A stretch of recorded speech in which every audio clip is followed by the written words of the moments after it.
Buenas. Vamos a analizar en este video el texto del año 1986, Introducción a la filosofía moral, del filósofo estadounidense James Rachels. Nos dedicaremos más concretamente al capítulo El desafío del relativismo cultural. Con este propósito emprenderemos el siguiente trayecto: diferentes culturas y diferentes códigos morales, el relativismo cultural, objeciones sobre el razonamiento, objeciones sobre sus consecuencias, acerca del desacuerdo moral, sobre los valores en común, juzgar prácticas culturales como indeseables, la negación del juicio sobre otras culturas, conclusiones. Rachels comienza su argumentación con una afirmación de hecho: las distintas culturas tienen costumbres y códigos morales también distintos, y respalda esta a través de algunos ejemplos. Cuenta que los calasios tenían la costumbre de comer a sus padres muertos, a diferencia de los griegos, que los incineraban. Asimismo, observa que en ciertas comunidades esquimales el infanticidio de las hijas es una práctica aceptada, al igual que abandonar a los más viejos en la nieve. Pero, ¿cómo reaccionamos frente a este tipo de prácticas? Nuestro filósofo sostiene que solemos considerar estos pueblos o comunidades como atrasados o primitivos. La razón para juzgarlos de ese modo radica en que lo hacemos a partir de los parámetros de nuestra propia cultura. Esta nos resulta tan natural y correcta que nos cuesta comprender cómo otros pueden vivir de una manera tan distinta. Sin embargo, existe un tipo de actitud, la del relativismo cultural, que se contrapone a esta visión, a la que califica de ingenua. Plantea que las concepciones sobre lo correcto y lo incorrecto difieren de cultura en cultura y que no es posible aspirar a que nuestras ideas éticas sean compartidas por todos los pueblos y en todas las épocas. De esta manera surge el siguiente problema: ¿la moral, las costumbres, los valores son relativos a cada cultura o son universales, trascendentes a estas? Atendamos, a continuación, a la postura del relativismo cultural. Desglosemos el razonamiento que sirve de fundamento al relativismo cultural. Diferentes sociedades, culturas, tienen diferentes códigos morales. El código moral de una sociedad define lo que es correcto dentro de esa sociedad. Esto quiere decir que, si el código moral de la sociedad A dice que cierta acción es correcta, entonces esa acción es correcta, al menos dentro de la sociedad A. Se desprende de los dos puntos anteriores que, dado que nuestros juicios morales siempre se llevan a cabo desde un marco cultural concreto, no hay un criterio objetivo al que se pueda recurrir para juzgar el código de una sociedad como mejor que el de otra. Asimismo, el código moral de nuestra propia sociedad no tiene nada de especial. No es ni mejor ni peor que el resto, sino simplemente uno más entre otros. En consecuencia, no hay una verdad universal en ética, esto es, no hay verdades morales que valgan para todos los pueblos en todos los tiempos. Y, desde un punto de vista práctico, debemos adoptar una actitud de tolerancia hacia las prácticas de otras culturas, puesto que sería arrogante juzgar la conducta de otros pueblos desde nuestros propios parámetros.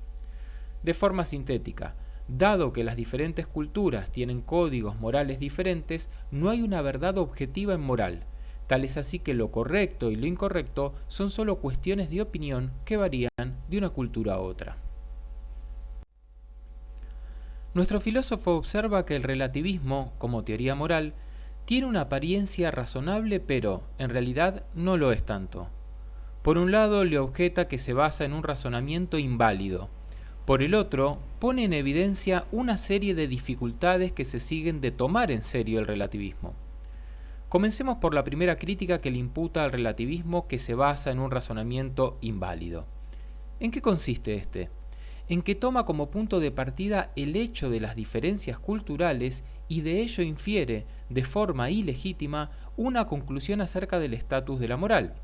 Esto puede verse de forma mucho más clara a través de un par de ejemplos.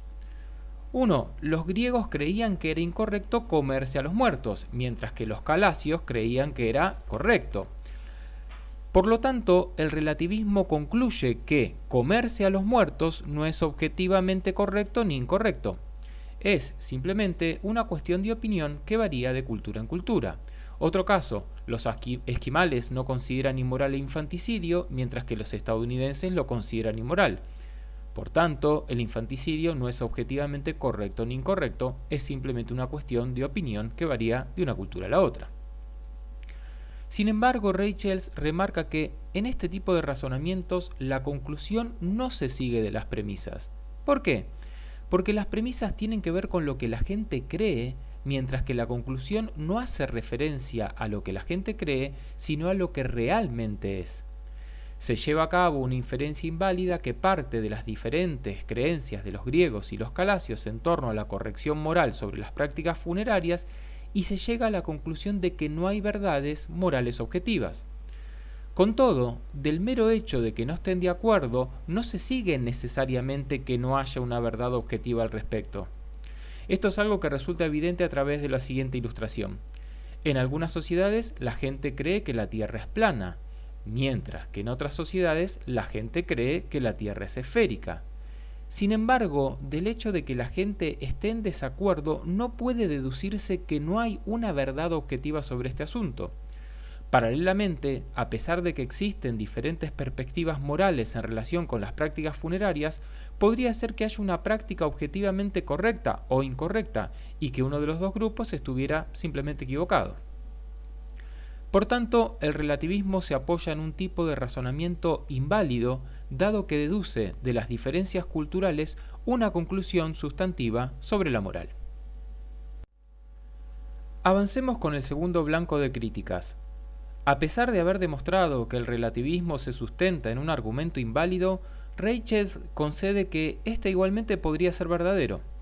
Por esta razón, examina cuáles son las consecuencias no deseables de asumir que no existe otra medida de corrección e incorrección que los criterios establecidos por cada sociedad. Repasemos 3. 1. Resultaría imposible afirmar que las costumbres de otras sociedades son moralmente inferiores a las nuestras.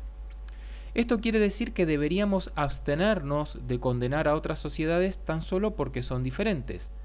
A propósito de esto, el filósofo estadounidense admite que, en la medida en que hagamos referencia a ciertos casos, como el de las prácticas funerarias de los griegos y los calasios, esta actitud puede tener todo el aspecto de una actitud de avanzada e ilustrada. Sin embargo, mantener esa misma actitud en otro tipo de casos nos conduce a posiciones moralmente inaceptables. Tal sería el caso de una sociedad antisemita que, a través de sus líderes, se propusiera exterminar a los judíos. ¿Qué actitud tomaría un relativista? Desde su marco conceptual, no es posible sostener que estos valores y prácticas sean incorrectos, esto es, no podríamos criticarlos. A su vez, tampoco podríamos alegar que una sociedad tolerante hacia los judíos sea mejor que la sociedad antisemita. ¿Por qué? Porque, justamente, este tipo de juicios implica utilizar algún tipo de criterio de comparación transcultural, y este es uno de los puntos que no puede conceder el relativismo.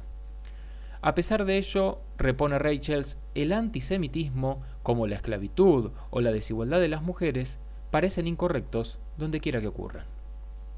2. Solo podríamos decidir si las acciones son correctas o incorrectas consultando los criterios de nuestra sociedad. Para el relativismo cultural, la forma de determinar lo que es correcto o no se reduce a averiguar qué es considerado correcto o no por el código de nuestra propia sociedad. Sin embargo, esto es sumamente problemático. Supongamos, ejemplifica Rachels, que en 1975 un residente de Sudáfrica se preguntara si la política del apartheid de su país era moralmente correcta. Desde el prisma del relativismo, para definir esto, bastaría con indagar si el apartheid se ajustaba al código moral de su sociedad. Y en el caso de haber coincidencia, sería correcto desde el punto de vista moral, lo cual es verdaderamente perturbador. A propósito de esto, nuestro filósofo observa que los códigos morales de nuestras sociedades no son perfectos, sino que son susceptibles de mejora. Con todo, difícilmente sea posible emprender esta, puesto que el relativismo cultural no nos permite criticar los códigos de nuestra propia sociedad ni los de otras. Después de todo, si lo correcto y lo incorrecto son relativos a la cultura, esto mismo debe aplicarse tanto a nuestra propia cultura como a las demás. 3. se pone en cuestión la idea de progreso moral. Habitualmente pensamos que algunos cambios sociales son para mejor, constituyen un progreso, y otros cambios pueden ser para peor.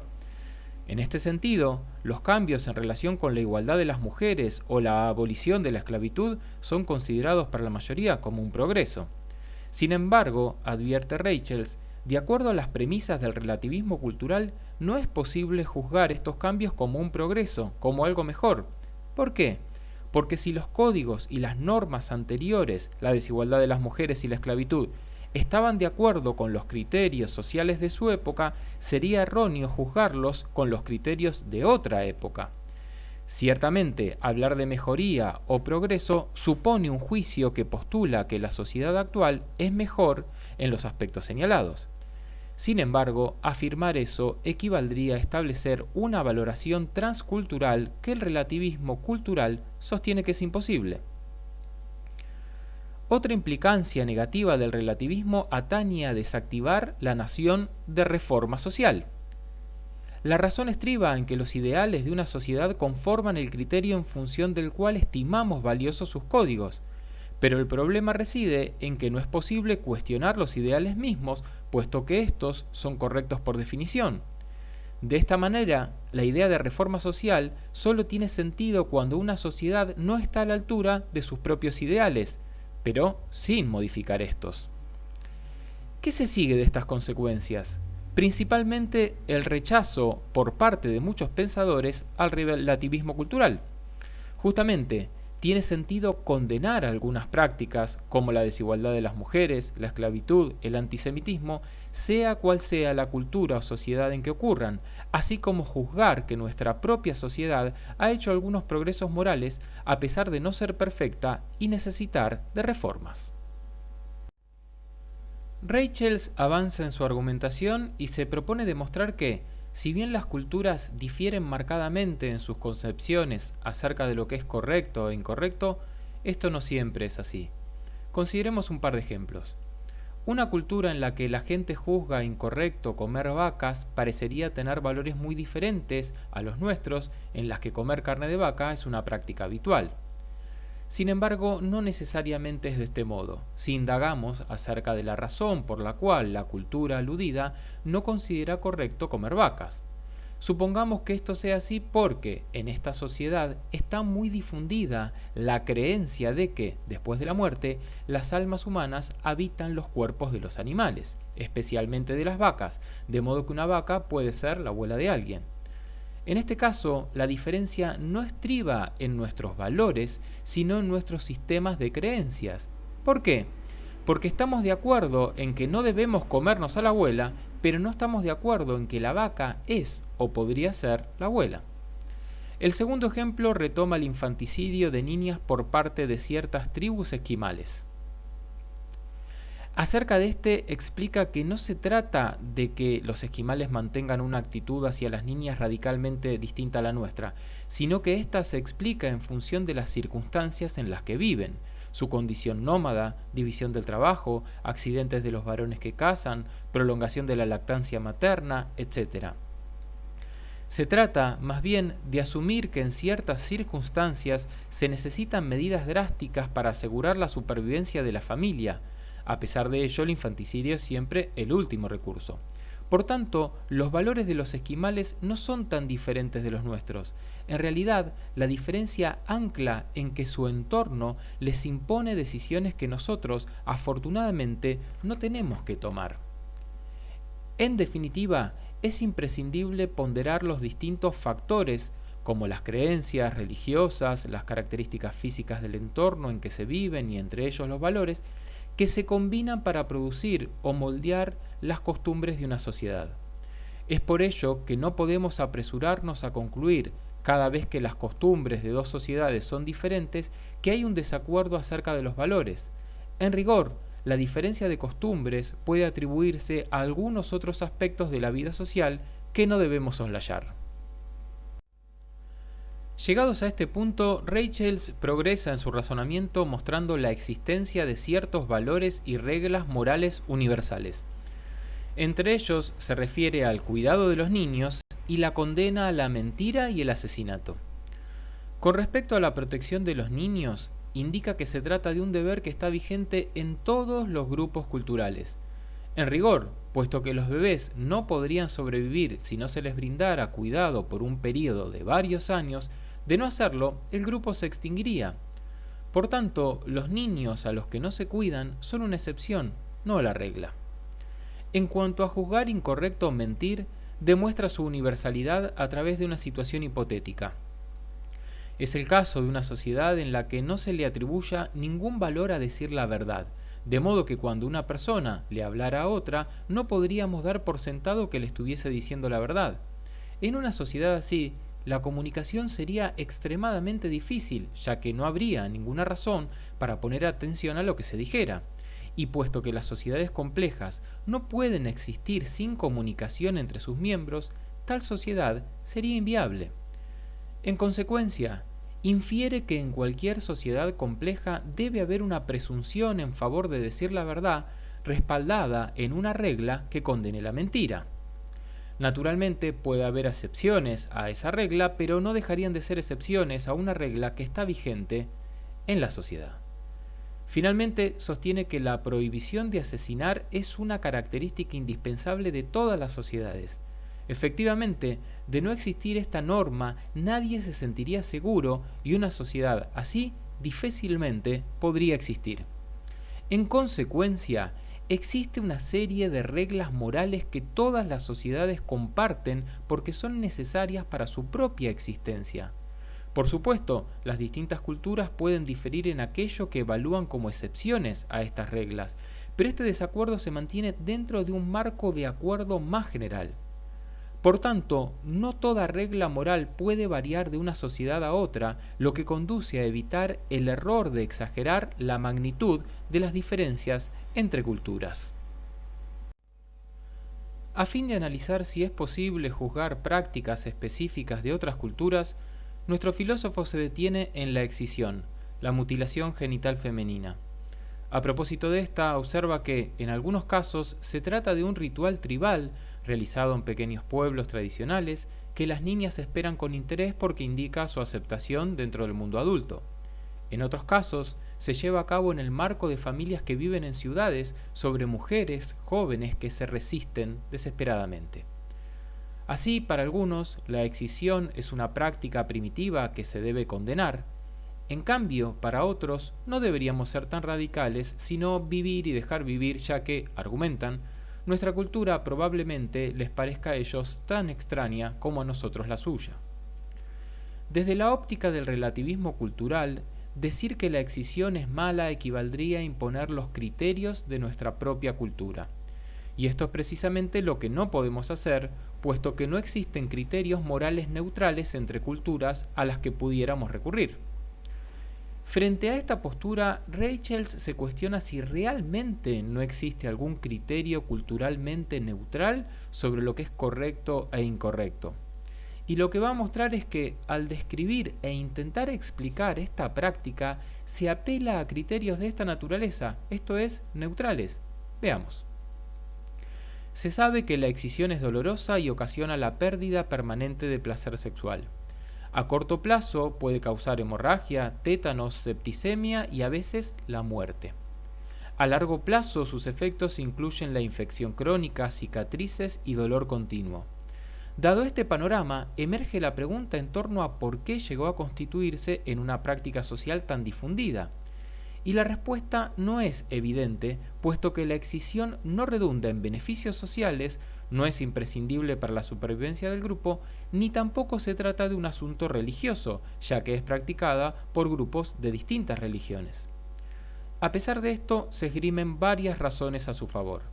Entre ellas se menciona que las mujeres que son incapaces de placer sexual tienen menos probabilidades de ser promiscuas y por lo tanto se producirán menos embarazos no deseados en mujeres solteras. A esto se añade que las esposas probablemente serán menos infieles y estarán más atentas a las necesidades de sus maridos y sus hijos. Que los maridos disfrutan más del sexo con esposas que han sido excisadas y, principalmente, que se trata de algo que se ha hecho desde la antigüedad y que no puede cambiarse los usos antiguos.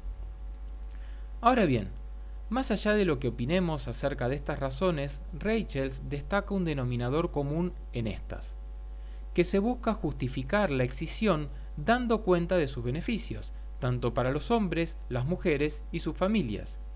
Y esto nos conduce a preguntarnos si verdaderamente la excisión es, en general, benéfica o dañina. Y este, a su vez, es un criterio que razonablemente podría emplearse al pensar sobre cualquier práctica social. En otras palabras, podemos preguntar si la práctica promueve o impide el bienestar de las personas afectadas por ella. A su vez, de la mano de este, también podemos preguntar si hay otro conjunto de medidas sociales que sería mejor para promover su bienestar. Y, de ser así, podemos concluir que la práctica existente es deficiente u objetable. Con todo, esta forma de abordar la cuestión, el empleo de este tipo de criterio moral, se parece a aquel tipo de criterio que el relativismo cultural se empeña en negar. ¿Por qué? Porque se trata de un criterio único que se puede aplicar para juzgar las prácticas de cualquier cultura en cualquier época. Por otra parte, no se puede recusar este principio aduciendo que se trata de un criterio propio de una cultura que está siendo utilizado ilegítimamente para juzgar otras culturas, ya que, tal como ocurre con las reglas contra la mentira y el homicidio, el bienestar de sus miembros es un valor interno de todas las culturas viables. Una vez demostrada la existencia de criterios neutrales y, de la mano de este, la posibilidad de juzgar distintas prácticas culturales, Rachels analiza por qué mucha gente, que incluso se siente horrorizada por prácticas como la excisión, se niega a criticar este tipo de prácticas o a otras culturas. Con este fin, el autor desarrolla 3 razones que dan cuenta de esta actitud a la vez que se propone refutarlas. 1. La preocupación por interferir en las costumbres sociales de los otros pueblos lleva a algunas personas a rehusarse a emitir juicios negativos sobre otras culturas. A propósito de esto, nuestro filósofo introduce una distinción de peso. Una cosa es A, juzgar deficiente una práctica cultural, y otra, B, pensar que deberíamos aplicar presión diplomática o mandar el ejército para suprimirla. La primera solo busca clarificar la mirada desde un punto de vista moral. La segunda, en cambio, implica llevar adelante algún tipo de intervención, algo que ocasionalmente puede ser correcto, pero que frecuentemente no lo es. 2. La gente siente que debe ser tolerante respecto a otras culturas, ya que la tolerancia es una virtud que implica estar dispuesto a vivir en cooperación pacífica con quienes ven las cosas de otro modo. Sobre este punto, Rachels hace una advertencia. La tolerancia no exige que digamos que todas las creencias, las religiones y las prácticas sociales son igualmente admirables, sino más bien lo contrario. Después de todo, si no se pensara que algunas creencias, prácticas, etc., son mejores que otras, no sería necesaria la tolerancia. 3. Mucha gente se resiste a juzgar o criticar a otras culturas porque no quiere expresar desprecio al hacerlo. De cara a esta reserva, vuelve a introducirse una distinción de suma relevancia. Condenar una práctica en particular no equivale a señalar que esa cultura en su totalidad sea despreciable o inferior a cualquier otra cultura. Bien por el contrario, podría tener muchas características admirables. De hecho, esto es lo que sucede en la mayor parte de las sociedades humanas, que son mezclas de buenas y malas prácticas. A modo de conclusión, nuestro filósofo señala que, a pesar de que el relativismo descansa sobre un argumento no válido y que el grado de desacuerdo moral es mucho menor de lo que parece, no debe repudiarse esta teoría por completo. Por el contrario, hay algunos puntos correctos en el relativismo cultural de los que debemos aprender. El autor remarca 2. El primero consiste en que el relativismo nos pone en alerta de suponer que todas nuestras preferencias están basadas en algún criterio racional absoluto. En su lugar, muchas de nuestras prácticas o consideraciones acerca de lo correcto o lo incorrecto son simplemente características, convenciones de nuestra sociedad. Esto es lo que notamos en las prácticas funerarias. El hecho de que en algunas culturas se coman a sus padres muertos, si bien a nosotros puede resultarnos repugnante, puede interpretarse como un acto simbólico a fin de que el espíritu de esta persona viva dentro de nosotros. Es por ello que, desde esta perspectiva, incinerar al cadáver parecería considerarse como algo despectivo. En esta línea, si bien podemos sentir un fuerte rechazo ante la idea de comer carne humana en cualquier circunstancia, el relativismo nos enseña que esta repugnancia puede deberse solo a lo que se acostumbra en una sociedad particular. Esta práctica, como la de la que las mujeres cubran sus pechos, para añadir otro ejemplo, no es algo objetivamente correcto ni incorrecto. Por tanto, el relativismo cultural empieza con la valiosa intuición de que muchas de nuestras prácticas son solo productos culturales. Pero luego se equivoca al inferir que, como algunas prácticas son así, todas deben serlo. De la mano del anterior, la segunda lección tiene que ver con mantener una actitud abierta. En efecto, al subrayar que nuestras opiniones morales pueden reflejar los prejuicios de nuestra sociedad, el relativismo nos aporta un remedio para esta clase de dogmatismo en relación con esas ideas firmes a través de las cuales juzgamos ciertas conductas como aceptables o no.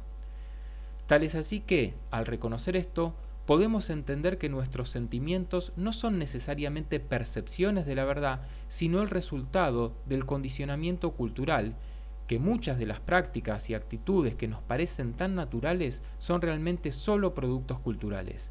De esta manera, fortaleceremos la predisposición a estar más abiertos, a fin de evitar la arrogancia y poder tener un criterio amplio que nos permita descubrir la verdad, cualquiera que ésta sea. Gracias.